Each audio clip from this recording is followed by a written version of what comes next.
Hello everyone, this is Shihab and welcome back to another new video. So I hope you all are having a good time by the grace of Almighty. And yes, like as always, I'm also very fine.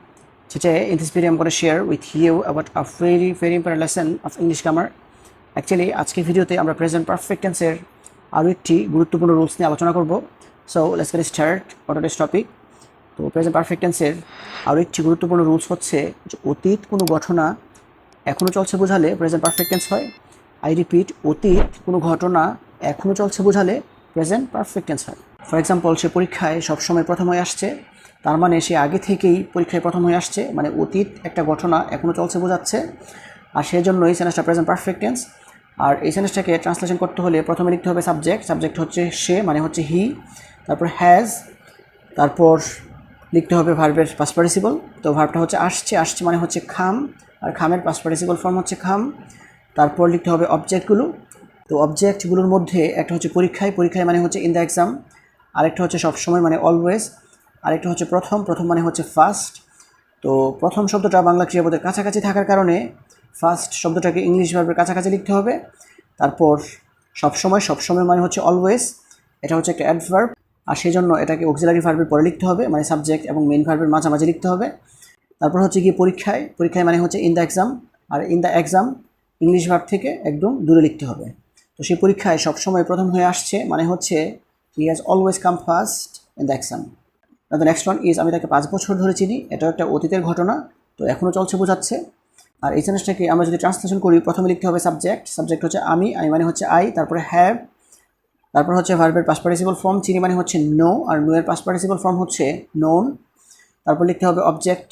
তো অবজেক্টগুলোর মধ্যে একটা হচ্ছে তাকে, মানে হচ্ছে হিম, আরেকটা হচ্ছে 5 বছর ধরে মানে হচ্ছে ফর 5 ইয়ার্স। তো তাকে মানে হিম, এটা হচ্ছে একটা ব্যক্তিবাচক অবজেক্ট বা ইনডিরেক্ট অবজেক্ট, সেজন্য এটাকে সবার আগে ভার্বের কাছাকাছি লিখতে হবে। আর 5 বছর ধরে মানে ফর 5 ইয়ার্স, এটাকে ইংলিশ ভার্ব থেকে দূরে নিয়ে লিখতে হবে। আমি তাকে 5 বছর ধরে চিনি মানে হচ্ছে I have known him for 5 years. The next one is, তিনি 10 বছর থেকে শিক্ষকতা করছেন। তো তিনি 10 বছর থেকে শিক্ষকতা করছেন মানে হচ্ছে তিনি অনেক আগে থেকেই শিক্ষকতা শুরু করেছিলেন, আর তিনি এখনও শিক্ষকতা করছেন, মানে অতীত কোনো ঘটনা এখনও চলতেছে বোঝাচ্ছে, আর সেই জন্য এই সেন্টেন্সটা প্রেজেন্ট পারফেক্ট টেন্স।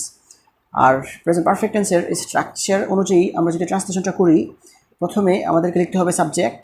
সাবজেক্ট হচ্ছে তিনি, তিনি মানে হচ্ছে হি, তারপর হ্যাভ অথবা হ্যাজ থেকে হি হ্যাজ, তারপর লিখতে হবে ভার্বের পাস্ট পার্টিসিপল ফর্ম। তো এই ধরনের সেন্টেন্সের ক্ষেত্রে ভার্বের পাস্ট পার্টিসিপল ফর্ম হিসেবে সাধারণত বিন বসে। তারপর লিখতে হবে অবজেক্ট।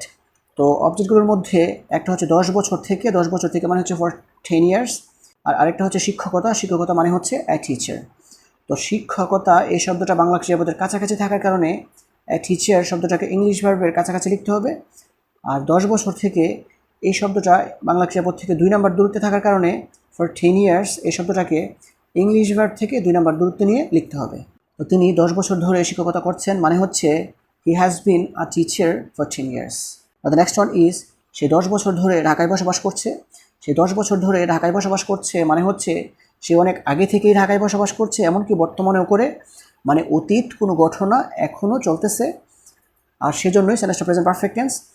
আর প্রেজেন্ট পারফেক্ট টেন্সের স্ট্রাকচার অনুযায়ী ট্রান্সলেশন করতে হলে প্রথমে আমাদেরকে লিখতে হবে সাবজেক্ট। সাবজেক্ট হচ্ছে সে, সে মানে হচ্ছে হি, তারপর হ্যাভ অথবা হ্যাজ থেকে হি হ্যাজ, কারণ হি হচ্ছে থার্ড পারসন সিঙ্গুলার নাম্বার, আর থার্ড পারসন সিঙ্গুলার নাম্বারের পরে হ্যাজ বসে।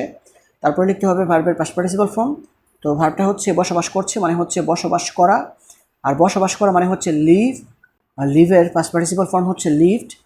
তারপর লিখতে হবে অবজেক্ট। তো অবজেক্টগুলোর মধ্যে একটা হচ্ছে 10 বছর ধরে মানে হচ্ছে ফর 10 ইয়ার্স, আরেকটা হচ্ছে ঢাকায়, ঢাকায় মানে হচ্ছে in Dhaka.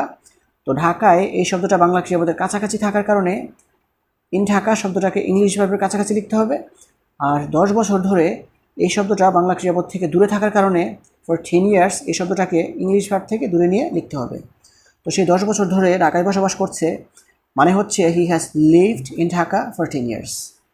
And the last one is, Sagar 1 সপ্তাহ ধরে অসুস্থ। তো সাগর 1 সপ্তাহ ধরে অসুস্থ মানে হচ্ছে সে 1 সপ্তাহ আগে অসুস্থ হয়েছিল, এখনও সে অসুস্থ, তার মানে হচ্ছে অতীত কোনো ঘটনা এখনও চলতেছে বোঝাচ্ছে, আর সেজন্যই সেন্টেন্সটা প্রেজেন্ট পারফেক্ট টেন্স। তো প্রেজেন্ট পারফেক্ট টেন্সের স্ট্রাকচার অনুযায়ী ট্রান্সলেশন করতে হলে প্রথমে লিখতে হবে সাবজেক্ট। সাবজেক্ট হচ্ছে সাগর, সাগর মানে হচ্ছে সাগর, তারপর হচ্ছে হ্যাজ, তারপর হচ্ছে বিন মানে ভার্বের পাস্ট পার্টিসিপল ফর্ম, তারপর হচ্ছে গিয়ে অবজেক্ট। অবজেক্টগুলোর মধ্যে একটা হচ্ছে 1 সপ্তাহ ধরে, 1 সপ্তাহ ধরে মানে হচ্ছে ফর এ উইক, এই যে ফর উইক, তারপর হচ্ছে অসুস্থ, অসুস্থ মানে হচ্ছে ইল। তো সাগর এক সপ্তাহ ধরে অসুস্থ মানে হচ্ছে Sagar has been ill for a week. So this is actually the sentences that I wanted to share with you. So viewers, I hope you understand this.